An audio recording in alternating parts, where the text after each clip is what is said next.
Grip 1. Baseball grip. The baseball grip, also known as the 10-finger grip, is where we have all 8 fingers and both thumbs connected to the golf club. As I demonstrate, it shows you that both hands are connected by touching the top part of the right hand to the bottom part of the left hand. The 2 thumbs should be slightly addressed to the opposite sides of the grip so you have full control over the golf club. This is a grip used mainly for junior golfers and lady golfers, as it helps to increase club speed, however it reduces control over the club head. People who experience joint pain, have arthritis or small weak hands often benefit by using the 10-finger golf grip. If you are a beginner, this can also be a good place to start, helping you to generate swing speed, allowing you to increase the distance of your golf shots. Grip 2, the Varden grip, also called the overlapping grip. This is the method of holding the golf club that is most popular among professional golfers. This grip technique is named after the great Harry Varden, who popularised in the late 19th, early 20th centuries. To use the Varden grip, demonstrated below as a right-handed golfer, place the little finger of the right hand between the index and the middle fingers of your left hand, overlapping those fingers. The thumb of your left hand should fit inside the lifeline of your right hand and the 2 thumbs to the opposite sides of the golf grip, giving you support of both sides. Depending on the player, this grip is a preference from the interlock, and it can also be recognised as a favourite players with big hands. Grip 3, the interlocking grip. This grip locks the hands together, allowing them to be more connected and offers unison to the golf club. However, many golfers also run the risk of having the handle too far into the palm of the hands, so be careful when applying this grip. You have the back of the golf club across the middle crease of your fingers. People with small hands, weak forearms and wrists, and beginners in many cases prefer this style of golf grip. To use the interlock grip, take the little finger on the trailing hand. The trailing hand for the right-handed golfer is the right hand, and intertwine it with the index finger on the lead hand as I demonstrate in this video. The lead hand thumb should fit in line of the trailing hand between the 2 pads of the right palm. The 2 thumbs will then be addressed to the opposite sides of the golf club, giving you control of both sides. You can then apply what I call the 2 opposite forces, and this locks in the club face. For the left-handers, the little finger of the left hand interlocks the index finger of the right hand and settles into the gap between the index finger and the middle finger. Posture. You might never hit it like a tour pro does, but there's a part of their technique you can mimic, the address position. When your body is poised properly at the start, you have the foundation for a repeating golf swing. It allows you to coil around a constant axis and swing the club up and down on the correct track, the swing plane. The key to a good setup is to tilt toward the golf ball from the hip joints, not your shoulders. The difference is subtle, but bending from the shoulders causes the back to get rounded. It's tough to make a good swing from an unathletic position. For better posture, try this. Stand tall in front of a mirror, tuck your fingertips into the joints at the front of your hips and tip your upper body forward as you push your hips and backside up to the sky out behind you.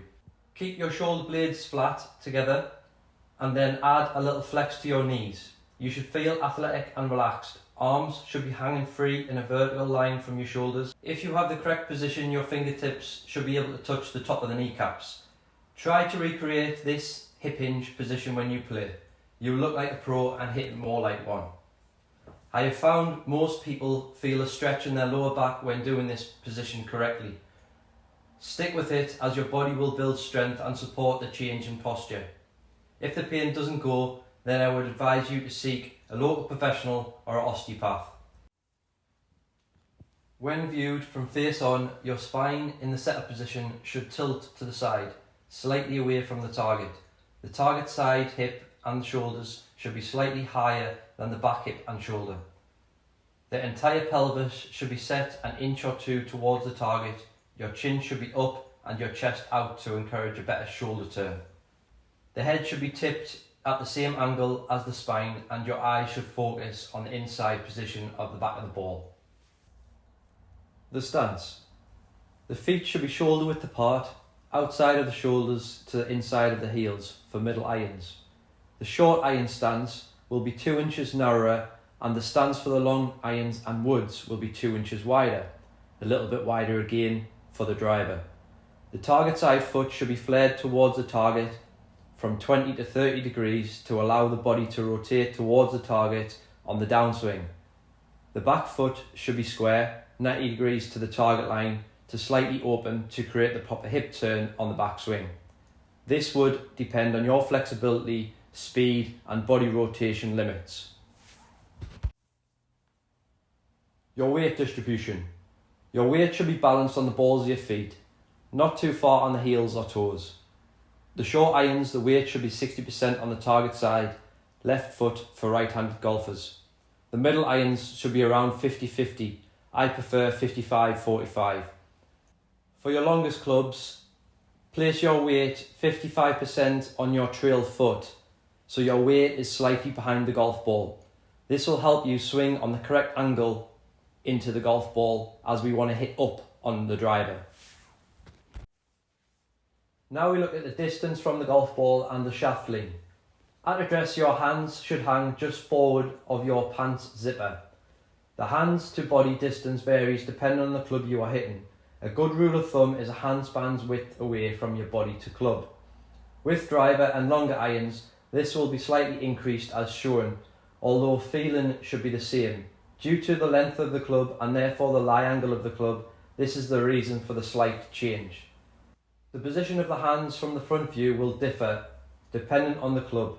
For short and middle irons, your hands handle wants to be pressed forward, de-lofting the golf club, inside your lead thigh, left thigh for right-handed players. This will help to create the steeper angle of attack needed for shorter and middle irons, and also help and limit the club face rotation at impact. The position of the hands will be the same for the driver and longer irons, however the press forward isn't needed due to the ball position being more forward in your stance, as shown. Ball positions. The ball placement in your setup varies with the clubs you select.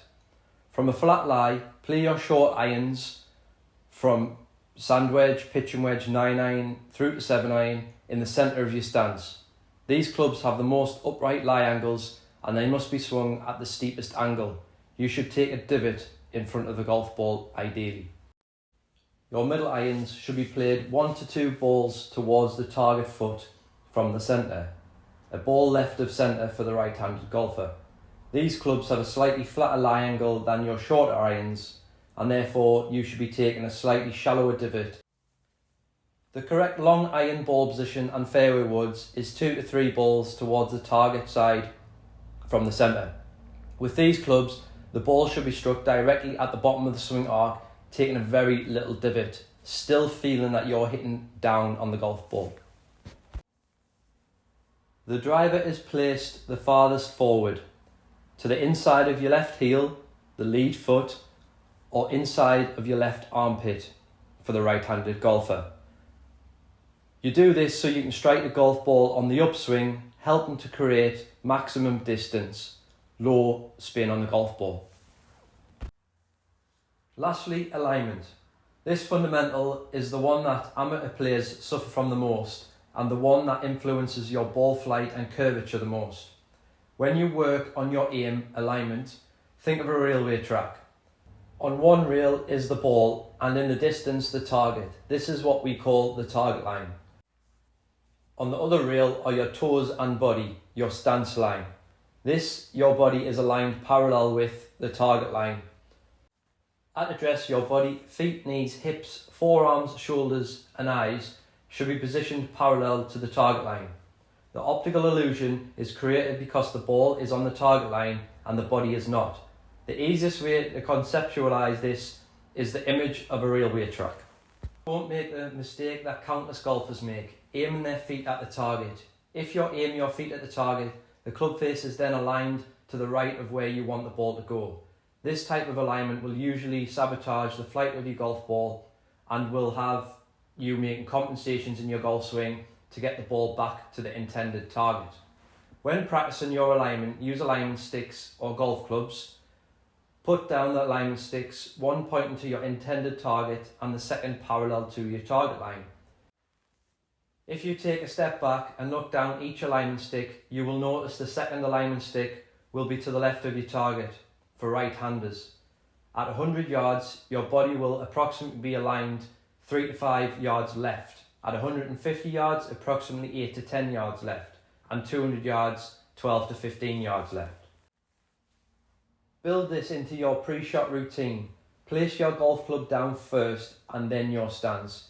If you do this the other way around, you'll be aligning your shoulders to the target and therefore making compensations with your club face as you address the golf ball.